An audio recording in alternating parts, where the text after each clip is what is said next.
Hello fellow audio nerds, I'm Steph and this is Major Hi-Fi. This week I'm taking a small step back from audiophile land and instead doing a sports headphone. Now I've done a few in-ear sports headphones in the past and this one was my first sports headphone, so I'm really excited to share my experience with you. This one is the JBL Under Armour Train headphone. So let's go back in time, I'll share my first impressions, take you to the gym with me, and then I'll meet you right back here for my overall thoughts. Alright, here we go. Hey everybody, welcome to my place. So today I've got with me the JBL Under Armour Train headphones. So yeah, let's take a look and see what's inside the box.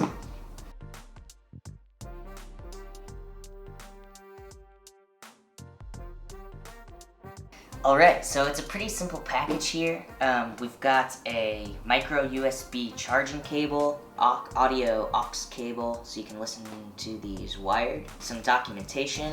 It's a really cool case actually. It's kind of a semi-hard zipping case, and yeah, it just kind of like looks cool. I think it's got this little like area for the cables to live. Got a carabiner, kind of cool. Lastly, the headphones themselves. They're on ear, they fold up. So the headband, just by looking at it, seems really kind of sturdy. It's made of this hard plastic, but then it also has these metal extenders right here. Somewhat flexible, not super flexible. It's also got this really kind of interesting material underneath. It feels sort of like grippy. It's some sort of like mixture between like plastic and fabric, but it's soft. So yeah, it's kind of an interesting material there. Let's try them on. All right.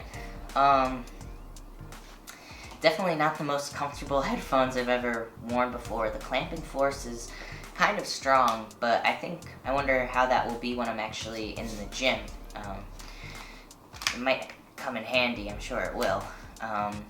But yeah, kind of feels like very sturdy though in general. So the ear cups are really cool looking. They look like the normal JBL ones, but just more angular.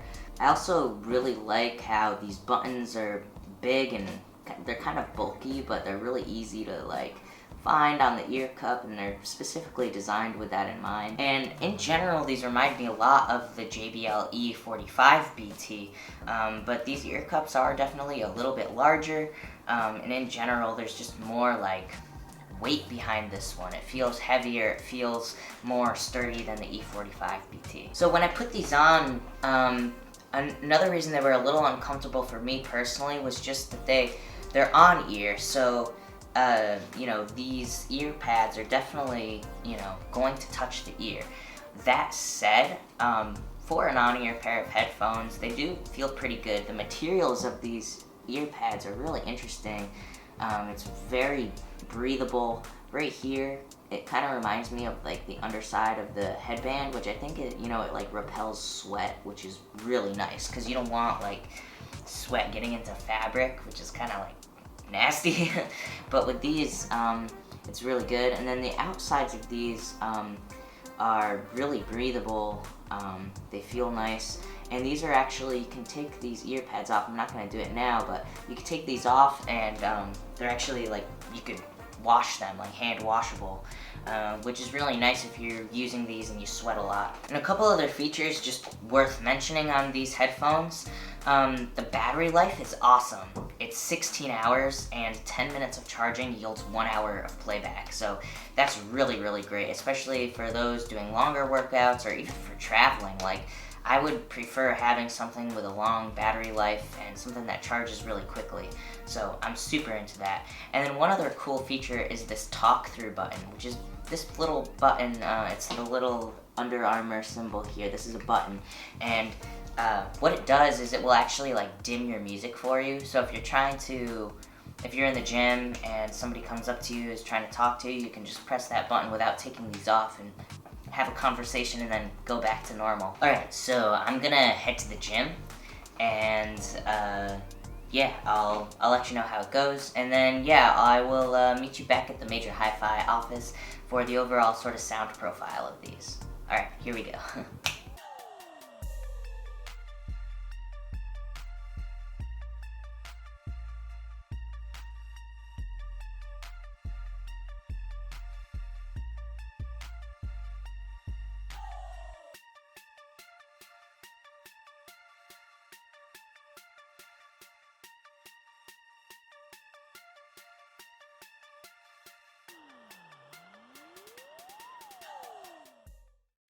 Hey y'all, so I just got back from the gym, and yeah, I actually really sort of like these.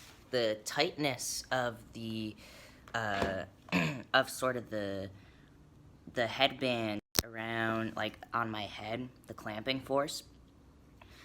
Actually didn't mind it at all in the gym. In fact, it was super helpful for when I would sort of move my head down. Like, these things didn't move at all. The underside of the headband sort of like gripped onto my hair a little bit, which was like a good thing actually. It didn't pull my hair at all, but just it felt super stable. Just wanted to give a quick update on that.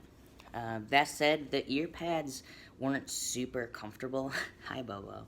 Um, the ear pads weren't super comfortable just because, I don't know, like this on ears, like it's kind of the perfect size where it really, is sitting on your ear. So some folks might not like that, and it wasn't the most comfortable thing in the world for me, but I pretty quickly, forgot about it, once I was like in the gym and doing stuff. But anyway, just wanted to give you this update. Overall, the low frequencies of these are big and emphasized. So those who are self-described bass heads, you'll really like these. They sound great with hip-hop and pop, and really genres in particular that want a big bass, because the low end does take up a lot of space. There's definitely a sense of subbiness, so low lows, and this is sure to get you super pumped up when you're in the gym. I was listening to the song Humble by Kendrick Lamar, and the kick and the sub bass underneath everything just felt huge, and it felt like it was like vibrating my head. It was awesome. The low mid-range of these headphones is a little bit uneven, so I really wouldn't recommend these headphones for somebody listening to acoustic music because it just sounds a little bit unnatural. However, the middle part of the mid-range felt awesome. It was really big and kind of took up a lot of space as well. It was really cool for like powerful electric guitars and that sort of thing. In particular, I was listening to the song Crash by Against Me, and the guitars were wide and felt just really big.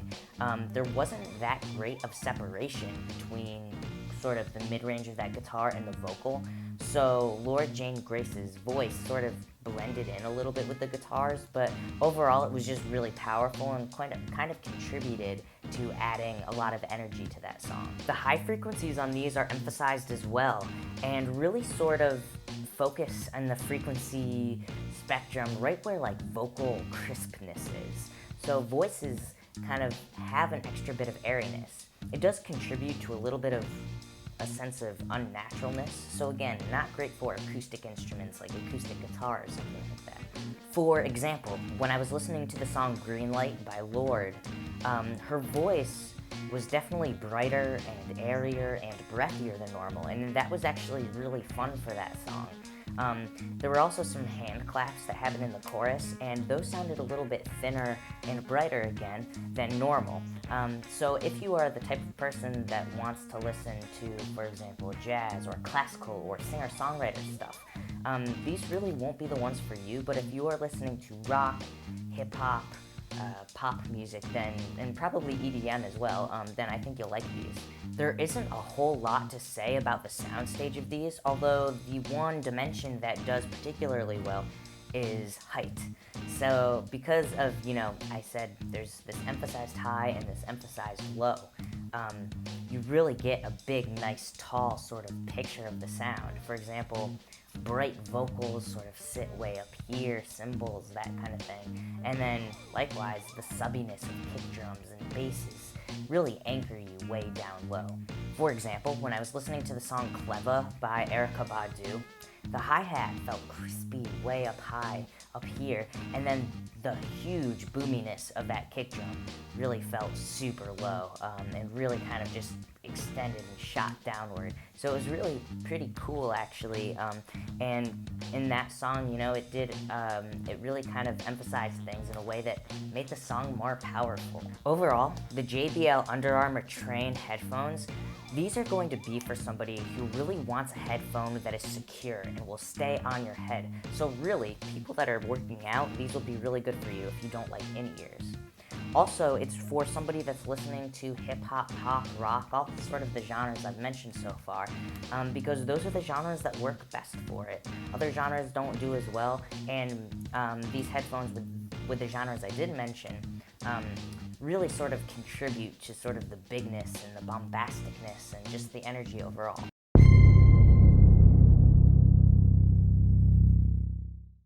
Thank you so much for watching. If you like this video, give it a thumbs up.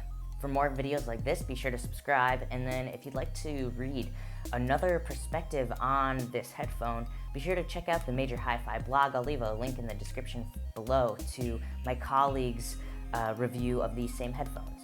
Alright everybody, thanks and have a good day. I'll see you next time. Bye.